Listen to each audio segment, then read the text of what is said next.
დავბრუნდით პირდაპირ ეთერში და შეკითხვა რომელიც დავსვი რეკლამამდე მოდით ირმა თქვენგან დავიწყებ ამ შეკითხვაზე პასუხის მიღებას რა მოხდა თუ გაგიჩნდათ კითხვა როგორც ადვოკატს როგორც იურისტს რასთან შეიძლება გქონდეს საქმე კწანისის სამხედრო ბაზაზე მომხდარი ტრაგედია მაქვს მხედველობაში ძალიან სამწუხაროა ის რაც მოხდა uvizიარებ წუხარებას გარდაცვლილის ოჯახის მდგომარეობა არის რა თქმა უნდა ძალიან მძიმე მეც ვიცი მხოლოდ და მხოლოდ ის რაც თქვათ მასმედიის საშუალებით გავრცელდა ნამდვილად მაინტერესებს და არ შემიძლია ვთქვა რა მოხდა იმიტომ რომ მე არ ვიცი ფაქტობრივი გარემოებები ალბათ გამოძიებამ უნდა გასცეს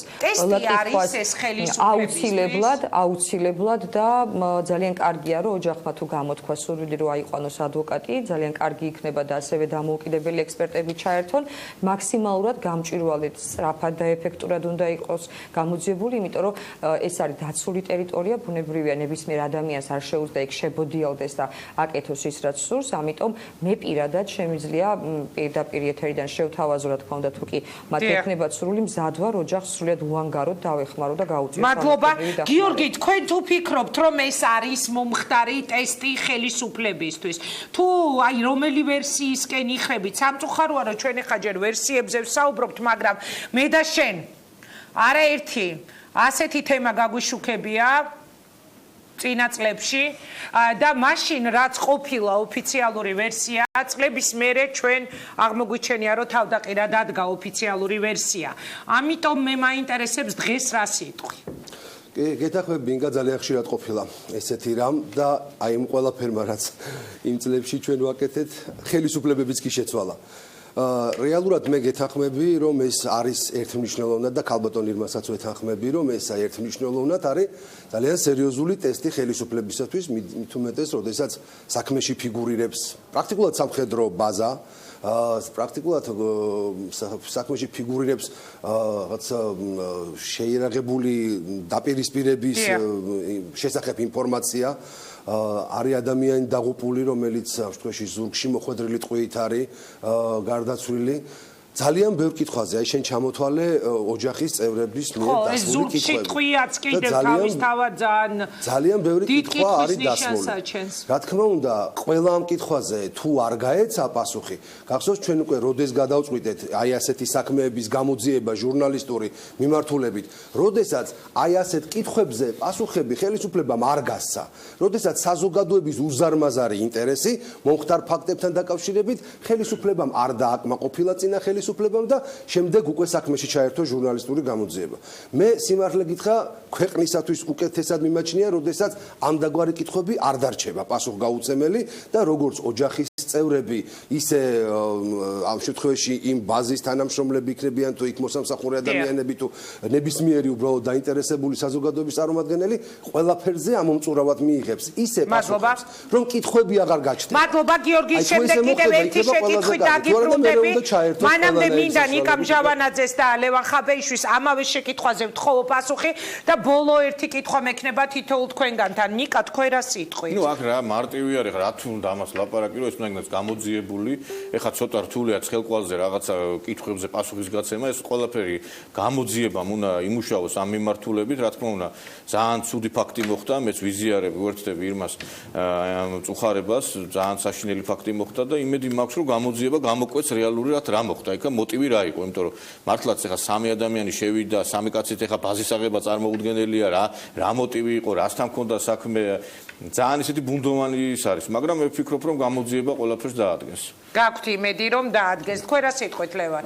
პირველ რიგში ვიზიარებ წუხარებას გარდაცვლის ოჯახის წევრებისას.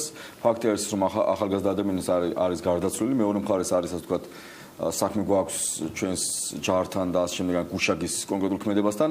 სამწუხარო არის ის, რომ ამ მოკლე ხანში ძალიან ბევრი კითხვა დაისვა და რეალურად ეს კითხვები არსებობს დაწყებული ოჯახის წევრებისგან დამთავრებული სხვა ადამიანებისგან, რომელიც სვამენ სიტყვაზე იმ კითხვებს, რაც იყო ეს ახალგაზრდა არც ნასამართლებელი არ ყოფილა, მე ჯერ თქვეს რომ შეიჭრა, შემდეგ თქვეს რომ 100 მეტრით იქით ესროლეს 97 მეტრში იქნა აღმოჩენილი. თუ შეიჭრა, მაშინ 97 მეტრის იქით როგორ ნახეს, ანუ ეს კითხვები რომ დაისვა უკვე უხერხულია, უკვე ცუდია, უკვე რაღაც ცუდის მანიშნებელია. ძალიან მანიშნებელი, ამიტომ მე მოუწოდებ ხელისუფლებას ეს საქმე იყოს ძალიან სწრაფად, ადეკვატურად გამოძიებული, არავის ხელი არ უნდა დააფარონ, კონკრეტული გამნაშავე უნდა დაისაჯოს და ამ კითხვაზე როგორც საზოგადოებას, ასევე ოჯახის წევრებს არანაირი პასუხი არ უნდა დაარჩეს, იმიტომ რომ ძალიან სამწუხარო კიდევ ერთხელ მეუბნებ ნებისმიერ შემთხვევაში ახალგაზრდა ადამიანი გარდაიცვალა. მადლობა და ბოლო კითხვა მინდა დავსვა, როგორი სახელისუფლებო გუნდი ყავს ჩვენ დღეს? ირმა, დავიწყებ თქვენგან. ჯერჯერობით არ არის დადასტურებული არანაირი ცვლილება მინისტრთა კაბინეტში, თუმცა ცხადია, მოხდება რებრენდინგი, მოხდება განახლება. დაუდასტურებელი ინფორმაციით თეა წოლუკიანის სავარაუდოდ შეიძლება ჩაანაცვლოს თამარ ჩუგოშვილმა. ჯერ არ ვიცით რომელი მინისტრის პორტფელს ვინ აიღებს ხელში და ასე შემდეგ. მე მაინტერესებს რა სიტყვი თქვენ სახელისუფლებო ძალა, რომელმაც 4 წელი უნდა მართოს ქვეყანა, რა პროგნოზს გააკეთებდით თქვენ 4 წლის განმავლობაში ისინი გაამართლებენ თქვენს იმედებს, თქვენ თქვით ის არჩევნებზე ხმა მივეციო, ხო თუ არ ვწდები მათ? მე მეკითხებით? ხო, თქვენ გეკითხებით. კი, მე ნამდვილად მივეცი მართლა. როგორც მათ ამომრჩეველს რა მოლოდინი გაქვთ? მე ვისურვებდი, რომ მათ გაამართლონ იმედები, მე ვიქნები აუცილებლად სადარაჯოზე იმისა, რომ მათ არ დაუშვან იგივე შეცდომები, რა შეცდომებიც გასული 4 წლის განმავლობაში დაუშვეს და იმედს ვიტოვებ, რომ ამის შესაძლებლობას მათ მისცემთ ის მანდატები, რომელი მანდატებიც მეორე ტურითაც უნდა აიღონ.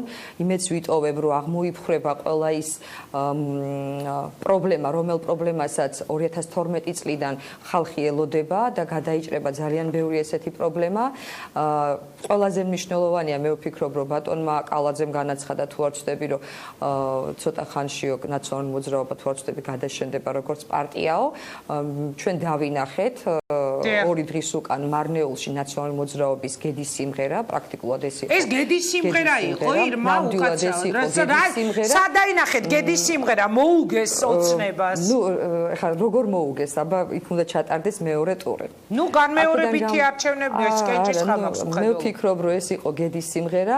ისინი მთელი ცხოვრება ჩვენ გვაჩვევდნენ იმას, რომ ნუ კარგად გვახსოვს 2008 წელს, როდესაც წავაგეთ ომი და ისაც მოხდა ყველამ ვიცით და ზეიმობდნენ ამ დროს, რომ ჩვენ თითქოს ომი მოვიგეთ და ასე შემდეგ. ამას მიჩვეულები იყვნენ, ესე იყვებოდა საზოგადოება. ეს იყო ბოლო გაფართხალება ნამდვილად იმისა, რომ იხტიბარი არ გაიტეხონ. მე ძალიან მინდა დავაანონსო, ძალიან მოკლე პერიოდში დაიწყება ძალიან სერიოზული საქმის გარჩევების სრული ამწყვის მნიშვნელობით ნაციონალურ მოძრაობასთან. ეს უკავშირდება განსაკუთრებით ზუგდიდის რეგიონს, ვისაც ბატონმა მიხეილ სააკაშვილმა ჩააბარა მისი მეუღლე სანდრა რულოვსი, იქ საუბარია ფულების გაფლანგვაზე და ასე შემდეგ. ჩვენ ასევე რომ ძალიან მალე მომსწრებით ძალიან სერიოზული განხეთქილება. მადლობა თქვენ, მე გემშვიდობები თქვენ წარმატებას გისურვებთ. გიორგი, ბოლო სიტყვისთვის უნდა მოგცეთ, ზუსტად 1 წუთი გვაქვს გისმენთ და შემდეგ ნიკა მჟავანაძე და ლევან ხაბეიშვილი. დიახ, რაც შეეხება რა პერსპექტივა გველის ხელისუფლების და საკანონმდებლო უმრავლესობის კონტექსტში, მე მგონი არაფერი განსხვავებული იმისაგან, რაც ჰქონდა 4 წლის განმავლობაში. იმიტომ რომ რაიმე ახალი პოლიტიკური ძალები, რაიმე ახალი სახეები, ისეთი რომელსაც რაიმე გამოცდილება ქვეყნის მიმართულებით, პოლიტიკური თვალსაზრისით, ან რაიმე სხვა დარგებში სპორტულს არ გულისხმობ, რა თქმა უნდა, ჩვენ ვერ დავინახეთ. რეალურად რომ ვთქვათ, ეს არის იმის წინაპირობა, რომ ქვეყანა იქნება ისევ სტაგნაციის რეჟიმში, სამწუხაროდ როგორშიც ვიყავით 4 წელიწად.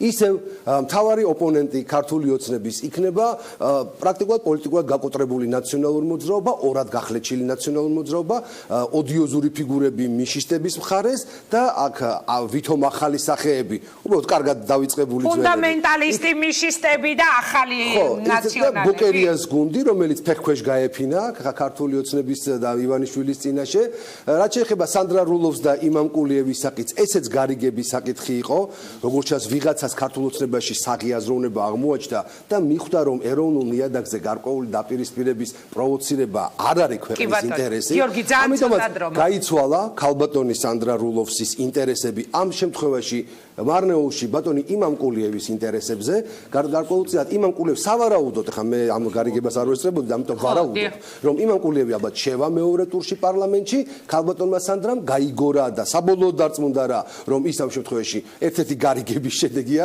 და მხოლოდ მაბატე დამსვაზე გადაგდებული, მან განაცხადა, რომ თავმოყარეობა არ აძლევს იმის უფლებას, რომ მეორე ტურში მონაწილეობა მიიღოს. ეს გარიგება ერთმნიშვნელოვნად შედგა. მადლობა გიორგი, წარმატება მინდა გისურვო. ძალიან პროგნოზები შემიძლია ვაკეთო. მადლობა, წარმატება მინდა გისურვო, ბევრჯერ მოგვიწევს ჩვენ ამ საარჩევნო თემებზე საუბარი. ვემშვიდობები გიორგი ახვლედიანს, გადმოდივარ თქვენთან, ლევან, ასევე თითო წუთს გაძლევთ რა სიტყვით თქვენ. მოლოდინი 4 წლის წელთან დაკავშირებით სავარაუდო მინისტრთა კაბინეტის სავარაუდო ახალი გუნდი. დიდი მოლოდინები არ მაქვს, რა თქმა უნდა, არ ვარ ქვეყნის მტერი და მინდა რომ ძალიან კარგად იყოს ყველაფერი და იმ პრობლემებს, რაც ეკონომიკური მიმართულებით არის და სოციალური მიმართულებით, იგივე დასაქმების მიმართულებით, სხვა მიმართულებით რაღაც ზრა იყოს ამ მიმართულებით, უბრალოდ მოლოდინი არ მაქვს ამის. ამას აქვს ძალიან მარტივი ახსნა, ქართული ხალხი სამწუხაროდ არჩევანი გააკეთეს ისევე ცუცა და უარეს შორის, ასევე ხშირად ვიმეორებდი ხოლმე, სიკვდილსა და სიღარიბეს შორის გააკეთდა ისევე არჩევანი, ამ შემთხვევაში სიღარიბის სასარგებლოდ.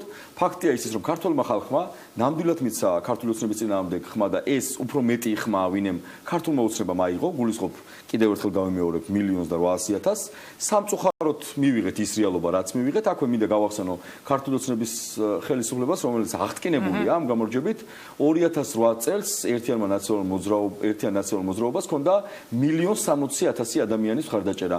ამ ქართულ ოცნებას 260,000-ით ნაკლები მხარდაჭერა აქვს, უბრალოდ იმ მახინჯი სისტემით, რაც ნაციონალურ მოძრაობას ჰქონდა თავისთავად შემუშავებული, ფაქტობრივად გაინაღდეს საკონსტიტუციო უმრავლესობა და აქვე ხაზს გაუსმევ ფაქტია, რომ ნაციონალურ მოძრაობასთან, გიგა ბოკერიასთან, დავით ბაქრაძესთან, გივით არგამაძესთან შვენიერად კოჰაბიტირებს ბატონი ბიძინა ივანიშვილი. ანუ თქვენ გარიგების კვალს ხედავთ? კოაბიტაციაზე ძალიან მოკლედ გეტყვით, ახლა გარიგებაში იმას კი არ ვხედავ, რომ ვინმეს ხელს ართმევს და ყოველდღე ელაპარაკება, უბრალოდ მათი ინტერესები ემთხვევა ერთმანეთს. დიდი მადლობა, უნდა დავასრულოთ ნიკას ვაძლევ ბოლოს სიტყვას. არა, მე ხა ვითქვი, რომ აი გარიგებასთან დაკავშირებით ცოტა ალოგიკურია, იცით, ახლა საუბრობდა გიორგი, რომ აიო გაცვალესო, ანუ სანდრა ჩამოცილდა და იქ იმამკულიევს მოაგებინებს. თუ იმამკულიევს მართლა ესეთი გაცვლა მოხდა, იმამკულიევს კი არ მოაგებინებდა, შეიყვანდა და მეორე ტური აღარ დაჭირდებოდა. ჩვენ გვაქვს მეორე ტური და მე დარწმუნებული ვარ, რომ იქ სხვაგვარად განვითარდება მოვლენები, ამიტომ ამით არის გაცვლაზე საუბარი არ არის. ლოგიკა არ არის აი ამ ყველაფრის საუბარში. რაც შეეხება ახლა მომავალ პროგნოზს, მე კიდევ ერთხელ თქვენთან ექსკლუზიურად მაშინაც განვაცხადე შუგაშვილთან დაკავშირებით და ეხლა ექსკლუზიურად მინდა ვთქვა, რომ საქართველოში სამწუხაროდ ოპოზიცია აღარ არის, ნაციონალური მოძრაობა მყარია ფაქტიურად და უახლოეს პერიოდში საქართველოს პოლიტიკურ სარბიელზე შემოვა ძალა, რომელიც იქნება მეორე ძალა და შემდგომ საპარლამენტო არჩევნებში მიიღებს მონაწილეობას. მე ესეთი ინფორმაცია გამაჩნია, იმიტომ რომ დღეს ყველა ხედავთ, აგერ ახლა თქვენ თვითონ დაასვეთ ვიღაცები მიდიანო იქ ალასანიას პარტიიდან, ყველა მიდის, ყველა სახში მიდის და ახლა ნამდვილად არის საჭიროება. ანუ ახალი ძალა იგეგმება, არის საჭიროება ახალი ძალის და არის ამაზე მუშაობა, იმიტომ რომ ყველა მიდის სახში და ახლა ნაციონალური მოძრაობა მყარია და ვიღაცამ უნდა შეასრულოს ოპოზიციის და შემდგომ მე ვფიქრობ ხელისუფლებაში მოსვლის. ვის გარშემო ნიკა და დავასრულოთ. ნუ ამას მე დავიტოვებ. საპარლამენტო ძალა არაა ცხადია. არა, ეს არის გარეშე ძალა, საპარლამენტო გარეთ ძალა, რომელიც მიიღებს მონაწილეობას თვითმმართველობის არჩევნებში თავდაპირველად და შემდგომ საპარლამენტო არჩევნებში. დიდი მადლობა, მე შევეცდები უკვე გადაცემის შემდეგ გამოვთხოვო უფრო მეტი ინფორმაცია ნიკა მჟავანაძეს, ვინ ამზადებს ახალ ძალას, ხომ არ არის ეს ლევან ვასაძე? არა. კარგით. მოკლედ ამით უნდა დავასრულოთ გადაცემა წინგელით ახალი ამბები უკვე ეთუნა ინსკირველთან ერთად. იგი უფრო მეც მოგიყვებათ კწანისის ტრაგედიაზე, კწანიში სამხედრო ბაზაზე მომხდარ ამბავზე, თუმცა ერთი რამ აქვე მე უნდა ვთქვა, უკვე მეორე ძალიან ხმაურიან ამბავში გაეხვა თავდაცვის სამინისტრო, პირველი გახსოვთ თავდაცვის მინისტრად ლევან იზორიას დანიშვნიდან უმოკლეს ხანში ეს იყო ზღვაში დაღუპული ჯარისკაცების ამბავი, ეხლა არის მეორე კწანისის სამხედრო ბაზაზე მომხდარი. როგორც ჩანს, თავდაცვის მინისტრს ბევრ შეკითხვაზე მოუწევს მედიასთან პასუხის გაცემა. წარმატებებს გისურვებთ, გემშვიდობებით ხვალამდე, ხვალ 2-ზე და 4-ზე ვართ ეთერში.